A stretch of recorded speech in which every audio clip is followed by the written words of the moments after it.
Боломжийг олж харан зөв цагт сайн үдэл хийх нь амжилт авчирдаг. Өөрийн бизнесээ доктортой өргөжлүүлж илүү ихээр өргөжин дэлхийг зорж буй таны төслийг Капитрон банк санхүүжүүлнэ. Үнэт цаг ихтэй хэн нэх төлбөрийн уян хатан нөхцөлтэй бизнесийн зээлийг санал болгож байна. Баялаг үтээгч таны шийдвэр амжилт болж биелэлээ олох тэр баяр төмчийг бид хамтдаа тэмдэглэх болно. Амжилттай бизнес бүрийн ард Капитрон банк.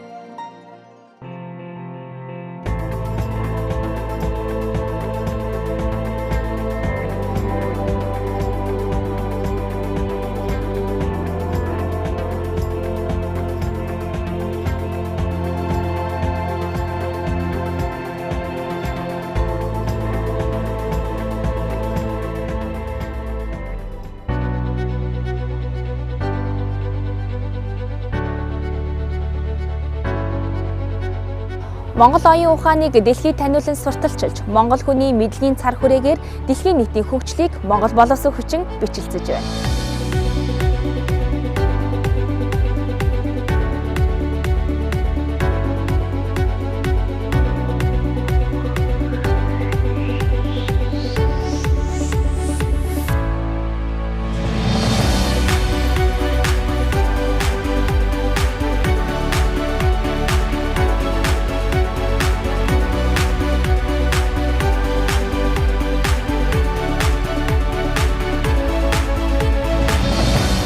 Монгол оюун ухаан дэлхийд зорилтын хүрээнд бүгд найрамдах Солонгос улсын эрүүл мэнд мэдээлэл технологи, дэд бүтэц, эдийн засгийн салбарт амжилттай ажиллаж байгаа Монгол залуусыг Урагшаа Монгол онцолж байна.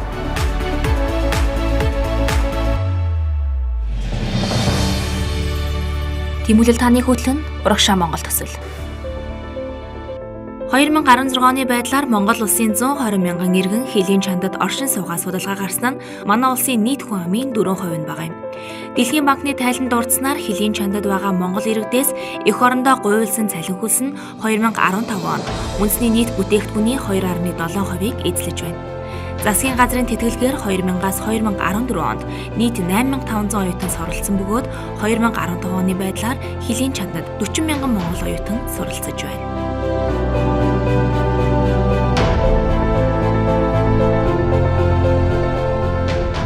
Монголд сурах, гадаадд сурах хоёрын ялгаа. Эдийн засгийн хувьд аваад үзэх юм бол ерөнхийдөө бол манайх чинь одоо байгалийн баялаг дээр тулгуурсан эдийн засгтай.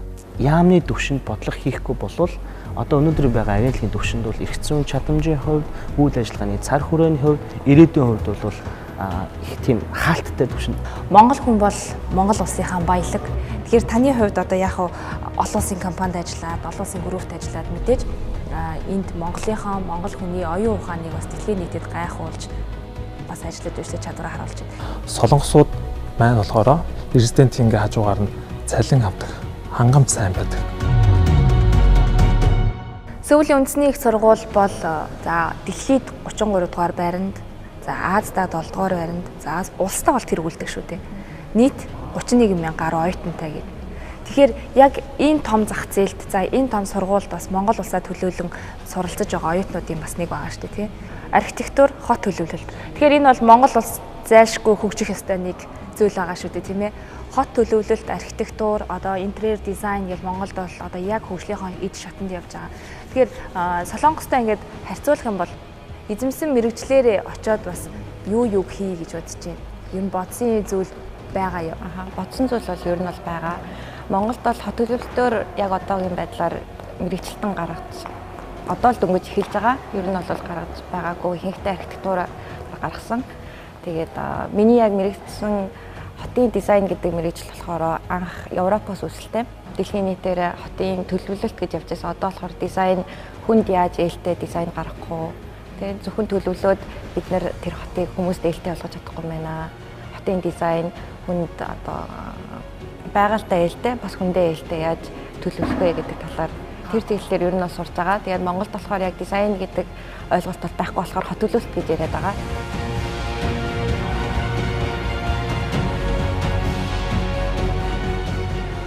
Тэгэхээр таны хувьд мэдээлэл технологийн салбарт сурч байгаа тий, яг сүүлийн сургууль сурч байгаа. Таны бодлоор энэ салбартаас яг ажиллаж байсан хүний хувьд энэ салбартаа хамгийн гол тоглогч байхын тулд баримталтыг ямар зарчим байдаг вэ? Хөө хүн талаасаа бол яг өөрийгөө бол нэг мэдээллийн технологийн салбарын тоглогч гэж үл харахгүй байна. Яг тэгвэл өнгөрсөн хугацааны 4 жилийн миний ажлын туршлага гэх юм бол би энэ тэр салбарыг удирдах байсан. Тэр бас бодлого төлөвлөж байсан, бодлого хэрэгжүүлж байсан.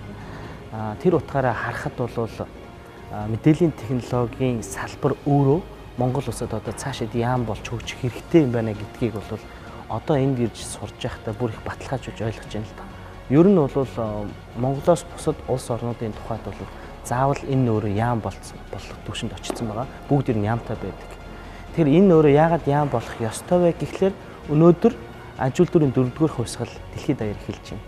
Аж үйлдвэрийн 4-р хувьсгал юун дээр суурилж байгаа гэхлээр мэдээллийн технологи дээр суурилж байгаа. Тэгвэл одоо компьютер бол анх Монгол улсад нэвтэрч байхдаа тэн дээр шивж сурах тухай, бичиж сурах тухай ярьдаг байсан бол одоо бүр дахиад өөр цаашаа те бусад хэрэглээнүүд, бусад чадваруудын тухай гараад ирсэн байна л да. Тэр ингээд маш олон төр талаас нь аваад үзэх юм бол энэ өөрөө бодлого төлөвлөлт нь бол шүү дээ. Яамны төвшөнд бодлого хийхгүй болвол одоо өнөөдөр байгаа агентлагийн төвшөнд бол эрх зүйн чадамжийн хувьд, үйл ажиллагааны цар хүрээний хувьд, ирээдүйн хувьд бол их тийм хаалттай төвшөнд бид нар нөгөө хаалттай гэж хэлэх юм одоо хөгжих нь удаашралтай төвшөнд бол очиж байгаа. Тийм учраас бол мэдээллийн технологийн салбар Монгол улсад бол цаашид одоо яг миний эндээс харж байгаа онцгой бол яам болж өргөжих ёстой. Энэ бол ойрын ирээдүйд хийх ёстой том ажлын нэг.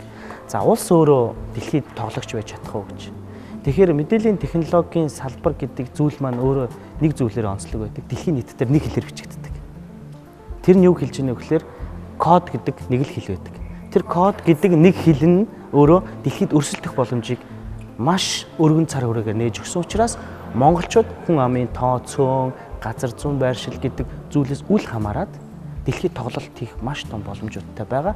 Өнөөдөр ч гэсэн Монголд бол юу гэдэг амжилттай тоглож байгаа компаниуд гараад ирсэн байна. Стартапын тухайн ойлголтууд маш өндөр түвшинд яригдж байна.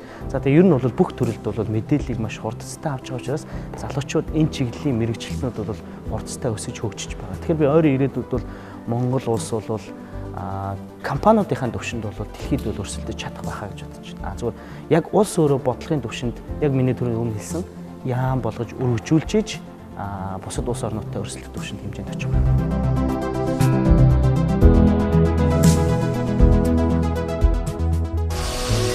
Урагшаа Монгол төслийн ерөнхий ивент тэтгэгч амжилт бүхний ард Капитрон банк. Солонгосын эрүүл мэндийн салбар бол за дэлхийд маш дээгүүр ордог шүү дээ. За тэгээд монголчууд эрүүл мэндийн салбараар маш их үйлчлүүлдэг. За хамгийн сүүлийн үеийн судалгаагаар их юм бол өнгөрсөн онд за 876 тэрбум төгрөгийг бас монголчууд за Солонгосын эрүүл мэндийн салбарт хөрөнгө оруулсан байна гэсэн судалгаа гарсан байсан. Тэгэхээр зайлшгүй Солонгосын эрүүл мэндийн салбар руу хүмүүс яваад байна тий. Тэгэхээр та яг энэ салбарт бас сурж байгаа. Тэгээд яг энэ салбарын хөгжлийн талаар та бас бидэнд ярьж өгвөл. Тэгээд за мөн энэ салбарт суралцах ер нь ямар байна? Хэр ачаалттай байдаг вэ? Солонгос маань өөрсдөө болохоор том их сургуулиутай, маш олон том их сургуулиутай, их сургууль болгон өөрсдийн гэсэн тийм харьяа эмнэлэгтэй байдаг. Их сургуулийн том эмнэлэг гэдэг. Тэр эмнэлэг дээр нь болохоор маш олон жилийн турш оюутнууд нь суралцаад тэнцэнээс клиникээ дадлага хийгээд дараа нь ингээд суралцаар агаад профессор болоод тэгээд маш олон жилийн нөө туршлага хуримтлуулсан, судалгаа хийсэн тийм байдаг учраас их сургуулийн эмнэлэг гэдэг одоо эмнэлгийн байгууллага маань өөрөөсөө маш чанартай тийм үйлчлэгийг үзүүлдэг газар байдаг. Тогтолцооны хувьд ерөнхийдөө монголчууд Монголын эмнэлгийн салбар маань ерөнхийдөө одоо эхлээд суралцаад төгсөөд одоо эмнэлгийн дараах мэргэжилт ажиллах одоо резидент гэж хэлдэг. Яг адилхан резидент хийн, дараа нь резидент хийж тухайн тэр нөө мэргэжлээр мэргэжснийхаа дараа яг нөгөө төгснийхаа дараа дотрын эмч бол дотрын эмч, одоо мэдрэлийн эмч бол мэдрэлийн эмч гэдэг ингээд салбарлаа явцдаг. Тэр тогтолцоо маань адилхан байгаа. Энэ дээр нэг ялгаа юу гарч ийн гэхээр солонгосууд маань болохоор резидентийн ингээд хажуугаар нь цалин авдаг, хангамж сайн байдаг. Тэр хэмжээгээр өөрсдөө бүрэн одоо тэр салбартаа өөрсдөө зориулж чаддаг. Одоо манай Монголд одоо тулгамдаад байгаа нэг асуудал юу вэ гэхээр манай эмчнэр маань одоо хэдийгээр маш их ингээд ирмэлцэлтэй байдаг ч гэсэн яалтчгүй бидний цалин резидент хийх гингүүд бид нар өөрсдөө бараг цалингүй шахуу гэж суралцдаг. хүн үзэж байгаа ч гэсэн өөрсдөө зардал гаргаад ингээд суралцдаг, маш олон жил суралцдаг. Тэгээд тэрнийхээ дараа бидний авж байгаа цалин маань болохоор хангалттай бус байдаг. Тэр тал дээр болохоор монголчууд яалтчгүй эмчнэр маань ч гэсэн сэтгэл ханамж нь жоохон тиймэрхүү байдаг. Тэрийгээ дагаад тэр хүмүүст үзүүлж байгаа одоо өвчтнүүд тий үйлчлүүлж байгаа хүмүүс маань ч гэсэн ингээд адилхан сэтгэл санаа ханамж жоохон муу байдаг гэж би ойлгоод байна.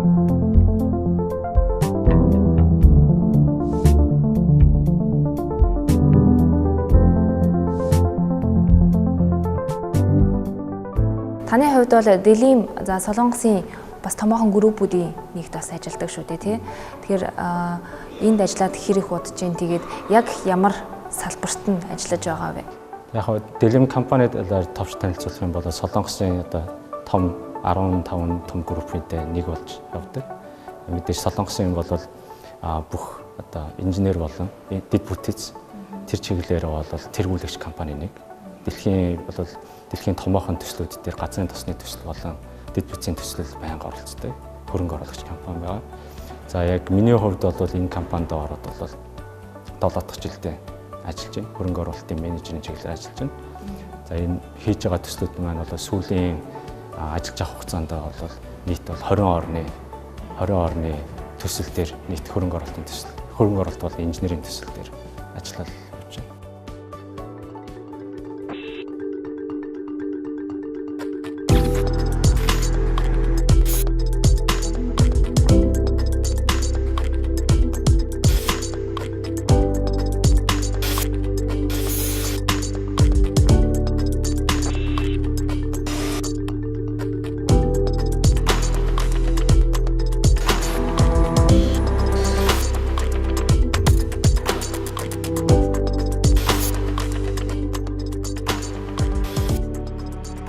Дэд бүтц гэдэг бол мэдээж тухайн улс орны хөгжилд маш үнэтэй хувь нэмэр оруулдаг салбар гэдэг шүү дээ, тийм ээ. Тэгэхээр мэдээж яг та яг энэ мэрэгчлэр ажиллаж байгаа учраас Монголынхон дэд бүтц тал дээр ерөнхийдөө юу хийвэл манай дэд бүтц сайжрах бол гэж боддог вэ? Тэр нь бол яг манай эдийн засгийн хувьд аваад үзэх юм бол ерөнхийдөө бол манайх чинь одоо байгалийн баялаг дээр тулгуурсан эдийн засгтай. Тэгээ энэ нь бол шууд гадаадын түүхийн эдийн үнээс болоод одоо одоо хамаарч байдаг. Тэгэхээр бол манайх бол харьцангуй тэр чиглэл рүүгээ явхаасаа өмнө бас хуулийн тал дээр бол анхаарах хэрэгтэй. Одоо олон орны туршлагаас харахад бол хамгийн чухал юм бол газрын хууль байсан гэж байт юм байлээ. Тэгээ яагаад газрын хууль байдаг гэх юм бол энэ нь нийгэм болон эдийн засгийн ач холбогдолтой байдаг. Жишээлх юм бол Сингапур, одоо Солонгос тийм ээ, Хонконг гэх мэт жижиг газар нутагтай мөртлөө хүн нэгтэрсэн суурьсан орнууд байдаг.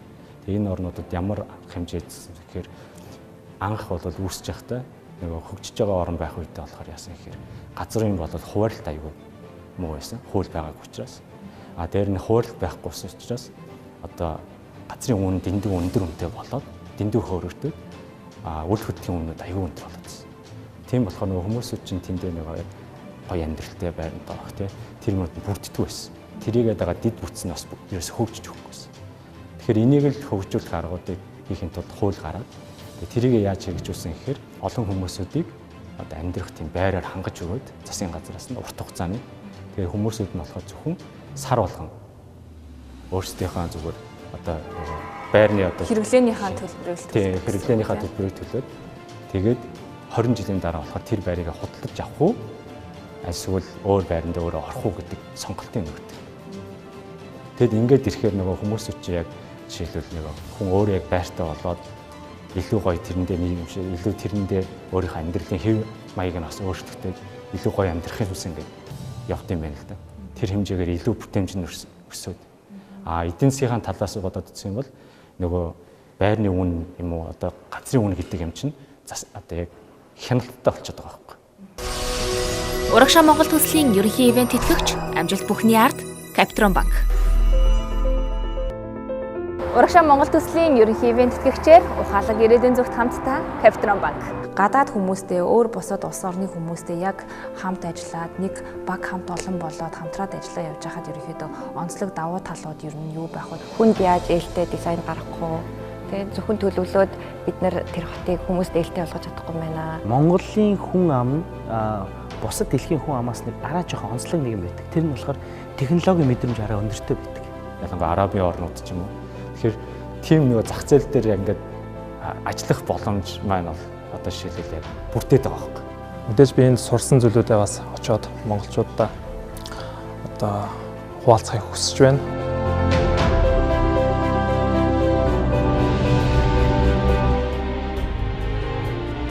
Солонгос улсад бол 46600 монгол иргэн ажиллаад сурч амьдарч байна. Тэгээ тэдгээрийн нэг нь таагаа шүү дээ. Ер нь Солонгосын боловсролын тогтолцоо яг ингээд харахаар ер нь манай Монголын тогтолцооноос ер нь хэр өөр байна. Ялгаатай зүйл, давуу талууд мэдээж маш олон байгаа тийм. Улс орнуудын боловсролын тогтолцоог өөрийнхөө улс оронтой харьцуулахад бас хэд хэдэн суур ойлголтуудыг харж үзэх хэрэгтэй л дээ.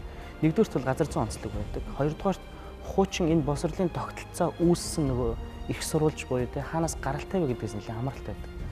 Тэгэхээр Азийн орнуудын тухайд бол одоо юу гэдгийг Солонгосын боловсрол бол тэр чигтээ явуулахад Японы суурьтай те. Монгол улсын тухайд бол хэдийгээр Азад байршиж байгаа ч гэсэн технологийн хувьд зарим нэгэн зүйлээр Европын бүсэд хамаарч явдаг.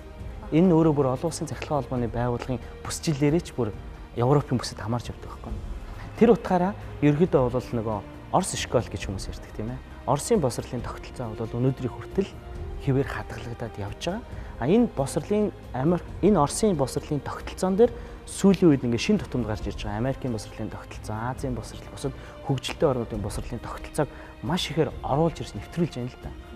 Тэгэхээр зүгээр хувь хүнийхээ зүгээс харахад бол одоо бид нар нэг зүйл дээр айгуу цэг тавьж харах цаг болсон.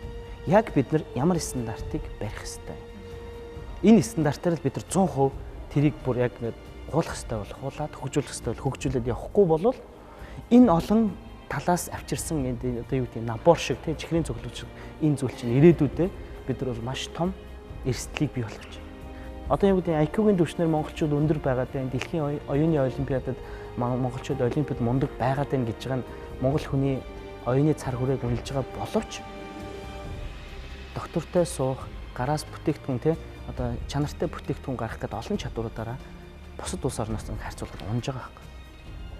Тэгэхээр энэ өөр ингээд айгүй том ялгаанууд харагдаж байгаа. Тэгэхээр энэ алдаагаа сул талаа нөхөхийн тулд боловсролын тогтолцоо тэнд айгүй их ажилт юм байна л да. Үг үсэггүй маш нарийн цээжлээд араас нь тэрийгэ логикоор нөхөж ойлгож ингэж явдаг. Тэгтээ тэрийгэ гартаа итдэг. Одоо нөгөө бүх хүн бол нөгөө тонгорох мөхийг бүтэн 1 сар бэлтэж байгаад яг тэрийг нөгөө бодохгүйгээр яг тэр мэдрэмжээр тонгордог гэж ярьдаг шүү дээ. Яг түүнтэй адилхан яг тэр дадлыг ингээд цээжилж аваад өөртөө бий болгоод тэр дадлаараа насан туршдаа тэрүүгээрээ ажиллаж байгаа. Тэр энэ зүйлүүд дээр босрлын ялгаа харагддсан болоо даа гэж би харж байгаа. Тэрнээс бол юу гэдэг нь цаасан дээр байгаа хөтөлбөр олон улсын стандарт бол мэдээж адилхан л байгаа хэрэг л та.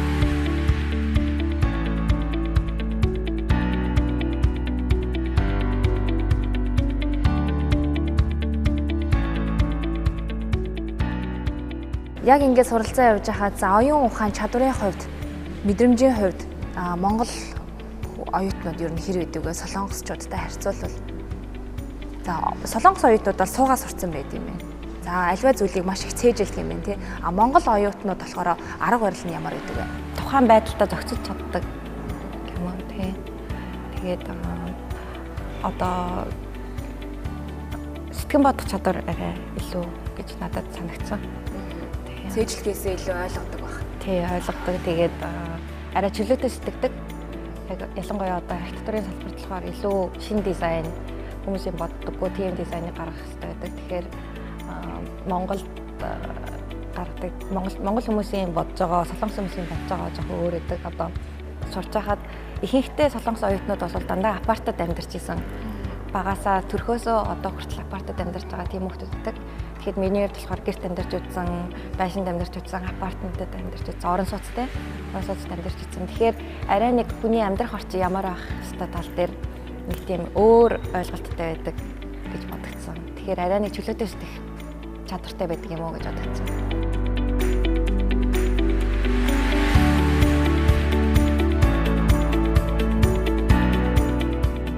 Ер нь цаашдаа яг эрүүл мэндийн салбарт таны бодлоор яг юуг шигтгэж өгөх юм бол яг энэ бодлогоудаас энэ тогтолцооноос юуг оруулвал хамгийн ихний ээлжинд бас энэ салбарын хөгжил цаашдаа явах юм шиг санагддаг байна.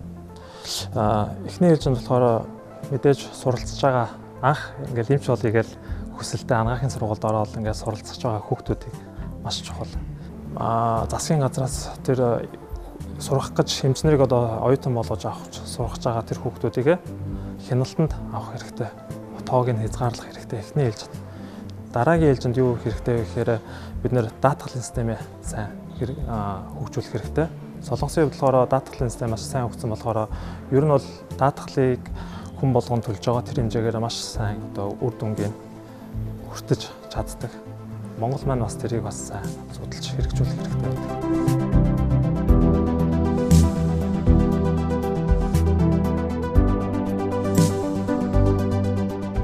Ер нь та бидэндээс хүний нөөцийн бодлогыг танилцуулбал одоо манай Монголд HR буюу хүний нөөц бол яг хөгжиж байгаа. Тэгээд бусад олон улсын одоо тэр яг хүний нөөцийн бодлогыг ерөнхийдөө манай Монголд бас нэвтрүүлэх юм бол энэ салбар аягаас хөгжих юм шиг миний хувьд санагдтыг. Та хүний нөөцөө бидэнд танилцуулбал. Тийм хүний нөөцд болохоор ерөнхийдөө бол том компаниудын хувьд бол мэдээж хүн бол хамгийн чухал. Ямар экспертүүд байна тий ямар чадвартай хүмүүсүүд байна. Тэр хүмүүсүүд маань тэр байгууллага дотроо ороод хэр их одоо тэр байгууллагын соёлд нийцээд дээр нь цаашдаа шинээр гарч ирж байгаа өөрчлөлтүүдийг давж гарч ийн гэдэг аюул чухал байдаг. Тэгэхээр тэрэндүүгээ ерөнхийдөө энэ компаниуд бол төвлөрч ажилладаг. Жишээлбэл манай компанийн хувьд гэх юм бол жишээлбэл анх орж байгаа нэг бол хамгийн багадаа 3-6 сар бол ажил хийхээсээ илүү дандаа сургалтанд аягүй их оруулдаг. Сургалтанд оруулдаг. Тэгээд тэр сургалтууд нь болохоор бүр тусгай тийм кампуст аваачаад яг ингээд өөртөө нийтлэхийн нөхдүүд тий. Тэгээд дээр нь мэрэгдсэн яг одоо тэрийг 20-30 жил ажилласан хүмүүс дээрээ сургалт явуулаад. Тэгээд тэднэр нь болохоор өөрсдийнхээ шинэ бүтээлийг гаргаж ирдэг ч юм уу. Дээр нь болохоор тэр ажилчтайгаа болохоор одоо үнцэн ажилтсан болчих юм бол сар болгон жишээлбэл заавал нэг яг сургуульд сурдаг шиг л кредит авч байгаа байхгүй бид нэр. Тэгээ тэр кредит нь бас өөрийнх нь үнэлгээнд нас нөлөөлдөг. Цалинд нь нөлөөлөх үү? Цалинд нас нөлөөлнө. Тэгээ мэдээж нөгөө өөрсдийнх нь бүтээмжээс нь хамаараад цалин нас нөлөөлнө. Тэгж цалин бол бас айгүй чухалтай орчиж байгаа байхгүй ээж чинь. Яа харахгүй нөгөө хүн цалин хангалуун байх юм бол тэр хэмжээгээр нөгөө ажил дээр илүү ингээл нөгөө бүх хүчээ гаргаж байгаа байхгүй.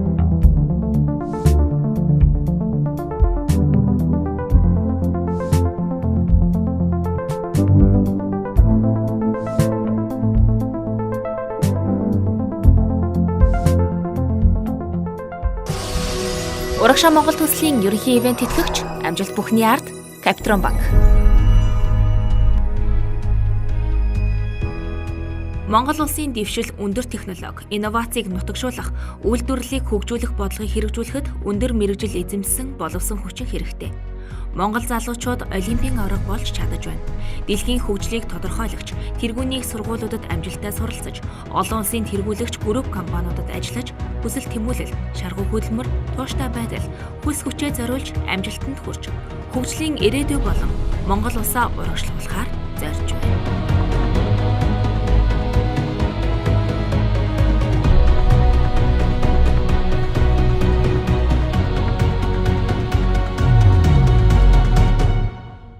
Та бол Монгол хүн, Монгол боловсон хүчин, Монгол улсыг урагшлуулахын төлөө Монголд очиод яг энэ салбараа хөгжүүлэхийн тулд та хамгийн түрүүнд юу хийх вэ?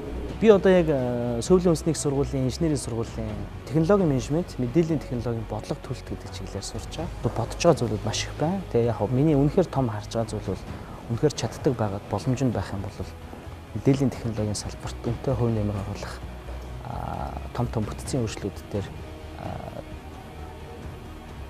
тэр хувь нэмрээ оруулах том судалгааны ажлуудыг хийж өгнө гэсэн тийм бодолтой байгаа. Яагаад гэвэл одоо бол бид нар бүх зүйл нээлттэй байгаа ч гэсэн өөрсдийнхөө төвшөнд, өөрсдийнхөө боломжийг маш сайн судлаад түнлээрээ тулгуурлаад ирээдүйд бид хаашаа явах вэ гэдгээ тодорхойлох цаг болсон. Тэрнээс бол одоо ингээд дэлхий ингэж хөгжиж байна, Facebook ингэж байна, те Amazon ингэчлээ. Тэгэхээр бид нар ингэнгээд дагаад байх бас нэг асуудал шүү дээ. Тэгээд зүгээр тэрийг дагаад урсаад байх юм уу? Тэнд бас нэг хөөрхөн тоглогч болоод те тэнд өөрсдийнх нь завийг бүтээгээд тэр уралдаанд оролцоод явах уу гэдэг чинь бидний өөрсдийн потенциалаас бас потенциалаас гадна сэтгэлээс хамаарч байгаа байхгүй. Тэгэхээр энд чиглэсэн ажлыг л баг бүрдүүлж хийхэд л нэлээд хөв нэмрээ оруулна. Төлөвлөлт чиглэлээрээ яаж ажилтгийг, Солонгост ямар гэдгийг, тэгээд миний Урагшаа компаниас гадаадад айгүйх ажилтдаг. Тэгээд Вьетнам байна, Индонез байна. Тийм гадаад улс орнуудтай бас харьцуулаад Монголдоо яг ямар чиглэлийг хөгжүүлэх ёстой юм бэ гэдэг тал дээр суралцъя гэж бодож байгаа. Тэгээд ер нь бол нэг 5 жилийн дараа очиод өөрийн гэсэн тийм дизайны компани байгуулад хотын дизайн хийдэг одоо анхны компани одоо хүмүүс хийж байгаа тийм байгуулъя л гэж бодож байгаа.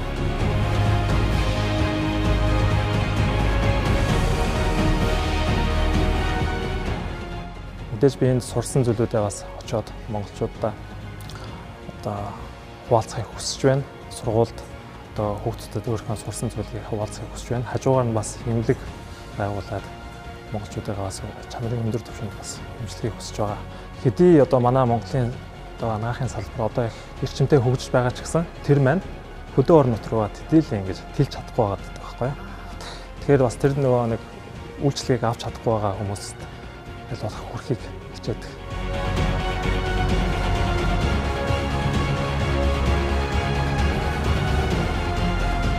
Би чинь байнга л Монгол бол бодно л доо. Тэгэл хамгийн гол нь одоо сурах юм аягүй их байгаа гэдэг. Сурах хэрэгтэй. Монголд байгаа хүн Солонгост байна, Америкт байгаа хүн ижлэхэн мэдээлэлтэй болчиход байгаа байхгүй.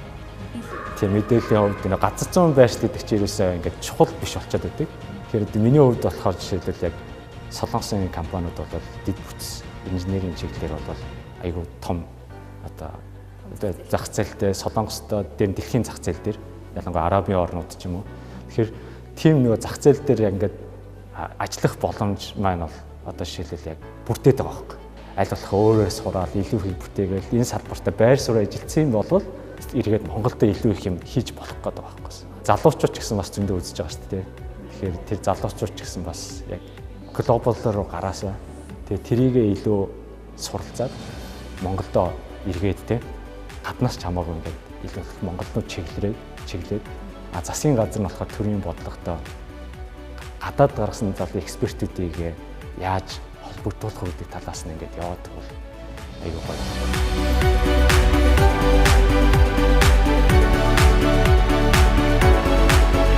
Тэмүүлэл таны хөтлөн Урагшаа Монгол төсөл.